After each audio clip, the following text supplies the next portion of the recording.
রাফাত, এই নাও কি লিয়ে আসতেন বোতলত করে? পানি। ইয়ার কিলা কি? পানি এটা আবার কি? রং কেমন লাগছে? খেজুরের গাছের পানি এটা। খেজুরের রস?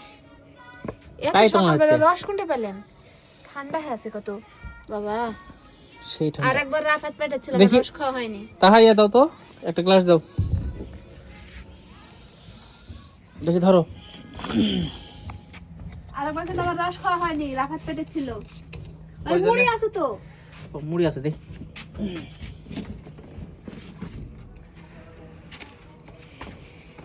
এই ঘরের মধ্যে এতটুকু ঘরের মধ্যে কোনটা কি করবো? তাড়াতাড়ি ঘর দেওয়া লাগবে। দেখাবা দেখি। আমি মুড়ি দেখাতে ভালো লাগে না, আমার কাকে দেওয়া না খাবো। আমি ওই বছর আমার রস খাওয়া হয়নি। ঠান্ডা কিন্তু দেখো। আর আমাকে ইয়ে দাও, আমার বাংলা গিলাস দাও।